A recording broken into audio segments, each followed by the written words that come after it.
Could you survive 1 week in a California gold rush camp? Not the mining part. Forget the gold. Could you handle waking up at 2 a.m. with a rat on your face, spend the next hour picking insects off your own skin by firelight, and then get up at dawn and do a full day of physical labor, knowing tonight is going to be exactly the same? Because that was the real job, not finding gold, surviving long enough to spend it. This is what the history books skip. This is what the mythology buries under stories about lucky strikes and dramatic moments. The gold rush was won or lost in the dark, in the tents, in the grinding daily war against two enemies that never took a day off: rats and lice. And the miners who figured out how to fight them consistently were the ones who made it. The ones who didn't got sick, went hungry, and disappeared from the record. Let's start with the rats, because the rats got there before most of the miners did. San Francisco Harbor was receiving hundreds of ships a year by 1849 from New York, London, Shanghai, Sydney, Valparaiso. Every ship that docked brought cargo, men, ambition, and one thing nobody had ordered: brown rats. Ratus norvegicus. The species have been riding in ship holds for centuries, surviving on bilge water and stolen cargo, jumping off at every new port like they own the place. And in California, in 1849, they essentially did. What those rats found when they arrived was a land with almost no infrastructure to stop them, no organized pest control, no established predator population, and an almost unlimited food supply moving constantly from San Francisco up into the mining camps along the rivers and roads. The rats followed the same supply chains the miners did. They were essentially freeloaders on the gold rush, and they were extraordinarily good at it. A tent camp with stored flour, dried beans, and salted meat was paradise for a rat. They moved in through gaps in canvas, through spaces between timber logs, through any crack they could find. And if they couldn't find one, they chewed one. Within days of a camp forming, the rats had moved in. Within weeks, they owned the night. Miners' diaries describe waking up with rats running across their bodies so frequently and so matter-of-factly that you realize quickly this wasn't a bad week. This was every week. One miner wrote about it the same way he wrote about the price of bacon. Another mentioned it in the same sentence as the weather. That's not a man describing a horror. That's a man describing Tuesday. So how do they fight back? The first line of defense was hanging food. Supplies suspended from ropes between supports, high enough that rats couldn't climb directly up to reach them. It worked partly. Rats are better climbers than almost anyone expects, and a determined rat finds routes along overhead beams, up adjacent walls, across ropes that run too close to a surface.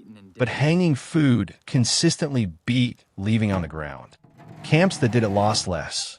The discipline of the habit mattered as much as the method itself. The second defense was tin. A rat can chew through burlap in minutes.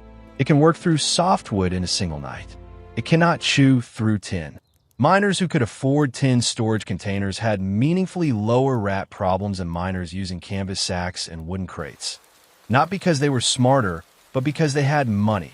This is one of the places where the gold rush reveals something uncomfortable about itself. Protection from the camp's worst conditions was not equally distributed. Wealthier miners bought better containers, kept more food, stayed healthier. Poorer miners didn't, couldn't, and paid for it directly in food losses and disease exposure. The economic divide in the camps wasn't abstract. It was measured in rats. The third defense, and this is where the gold rush gets genuinely strange, was cats. A single working cat in an active camp sold for up to $100 in 1849. That is months of a laborer's wages. For a cat, miners paid it without hesitation because anyone who had watched a good ratting cat work a camp understood immediately that this was not a luxury. It was infrastructure. A working cat reduced rodent activity within weeks. Camps with cats had better food security, less contamination, fewer of the secondary illnesses that came with high rat populations. Some miners couldn't afford their own cat and negotiated shared arrangements instead, paying the cat's owner a weekly fee for nighttime patrol of their specific supply area. The cat rotated between tents on a schedule. The cat was, in the most literal sense, on the payroll.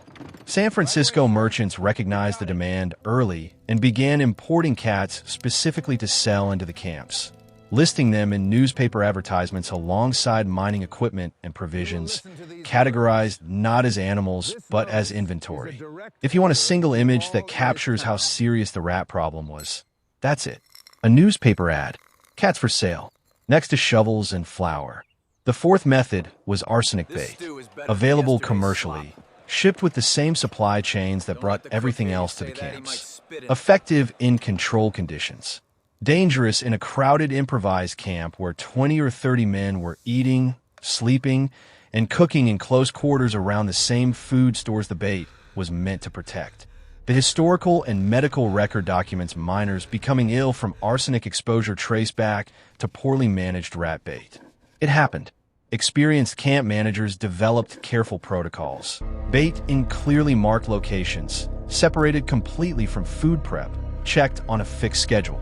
But the margin for error in a camp full of exhausted men moving fast through shared spaces was real, and the camps that treated arsenic carelessly paid the price in ways that were sometimes worse than the rats themselves. The fifth method was trapping. Deadfall traps built from wood and stone, snap traps brought from the east, or improvised locally, set along the worn trails that rats used night after night, identifiable by the tracks and droppings that accumulated along walls and supply edges. Set a trap on a run, and you caught something. The discipline was in the checking. Skip one day, and you'd find sprung traps, consumed bait, and rats that had already learned to avoid that spot. Trap checking became an assigned daily chore in serious camps. Unglamorous. Repetitive. Non negociable. None of these 5 methods eliminated the rats. Not one. Not all 5 combined. Every account from the period says the same thing. You managed the rats. You did not defeat them. You kept their numbers low enough that the food losses were tolerable and the disease risk was survivable. You accepted that they would be there every night, and you built your routines around containing them rather than ending them. You kept them from winning. That was the victory available to you, and the miners who achieved it consistently were the ones who showed up to do the work every single day, without exception. Now, the lice.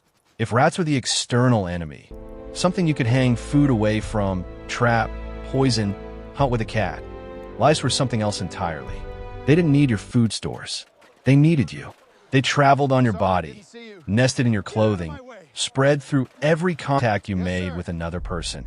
And in the crowded conditions of a mining camp, those contacts were constant and unavoidable. A man with nothing, no food, no supplies, no shelter, could still have lice. They came with the population. Every ship that brought miners to California brought lice with them.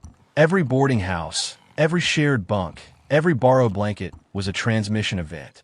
And here is what makes the lice problem even harder to grasp from a modern distance. Miners didn't write about it with horror. They wrote about it the way you write about a commute. Tedious, constant, part of the deal. One diary entry from 1850 mentions picking lice in the same paragraph as cooking dinner and the mule being sick. No drama. No outright. Just, this is also a thing I did today. That tone is the real testimony. People don't write about something with that kind of weary acceptance unless it has become so routine that outrage would feel ridiculous. The lice were always there. Every day. You dealt with them or you didn't. And the ones that didn't deal with them didn't last. The primary method was direct removal. By hand or with a fine-toothed comb where one was available, done in good daylight because you needed to see what you were doing. Pick the lice out of your clothing seams, your hair, your collar. Find the eggs, the nits, and remove those too, because any you miss would hatch in days and restart the entire cycle. In camps with any social cohesion, men did this for each other. Not tenderly, practically. You helped the man in the next bunk because you needed him to help you, and because a camp where everyone stayed on top of it was a slightly less miserable camp for every single person in it. Boiling clothing was the second method. Lice and nits cannot survive sustained high heat. A full boil of your clothes killed them completely and gave you, for a brief window, genuinely clean fabric. The constraint was everything it required. A vessel large enough, water enough to fill it, fuel enough to heat it, and time you didn't have because the claim didn't work itself. Miners on profitable claims paid laundresses, where they existed in established camps, to handle it regularly. Miners on played-out claims handled it themselves, less often, with predictably worse results. Again, the economic divide. Again, directly visible in health outcomes. Vinegar rinses helped loosen nits from hair shafts before manual removal, making the combing more effective. Practical because vinegar was already in the camp supplies. Kerosene, available in the 1850s, killed lice on contact. Effective, but used near open flames in a canvas camp, carrying risks that should be obvious. Mercury ointments appeared in some accounts, applied to skin despite toxicity risks that were poorly understood at the time. The camp barber, in towns large enough to support one, mattered more than people realize. Close-cropped hair gave lice significantly less to work with, and miners who could access regular barbering stayed ahead of the problem better than those working remote claims in isolation. The pattern across both problems is the same. No final solution existed. No clever fix, no permanent victory, no morning when a miner woke up and the problem was over. There was only the daily work of containment, the hanging, the trapping, the boiling, the picking, done consistently and without exception as a baseline condition of staying functional in an environment designed to break you down. The miners who lasted were not the luckiest ones. They were the most disciplined ones. The ones who treated hygiene as seriously as they treated their claim.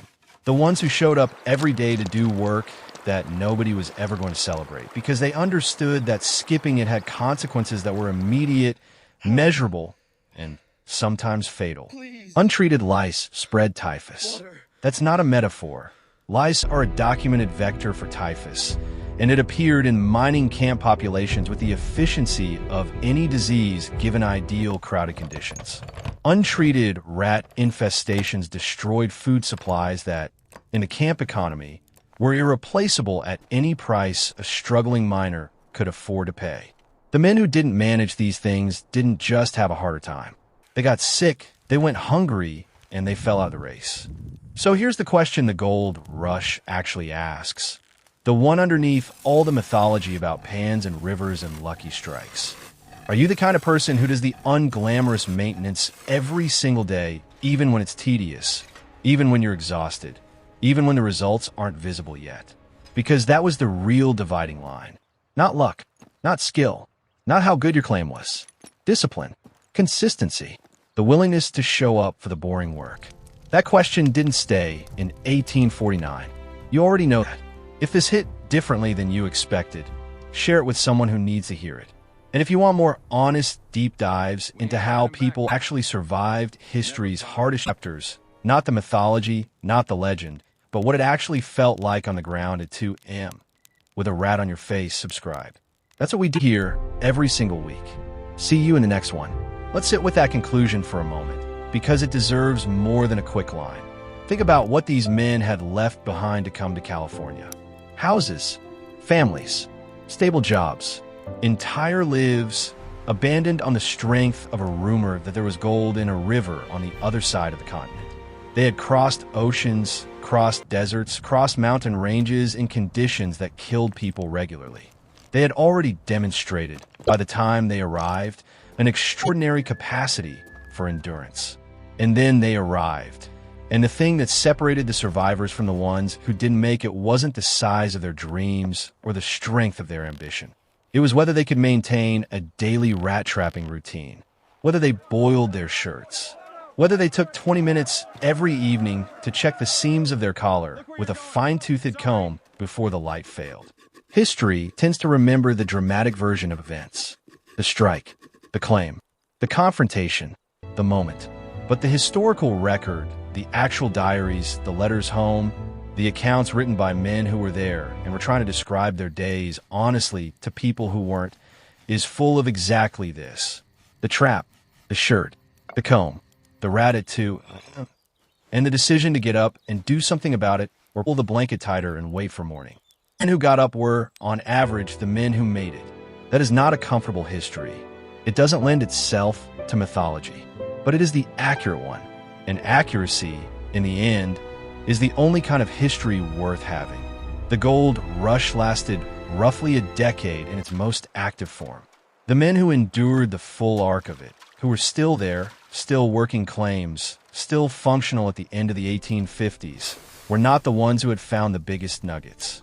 Most of those men had already left, spent what they'd found, and moved on. The ones who lasted were the ones who had built sustainable daily practices around surviving the environment, who had made peace with the fact that the work of staying alive and healthy was never going to be finished, never going to be won permanently, only maintained, day after day, without drama, without glory, with the same stubborn showing up that they brought to every other part of the life they had chosen when they came to California chasing something that, for most of them, would always be just slightly further down the river.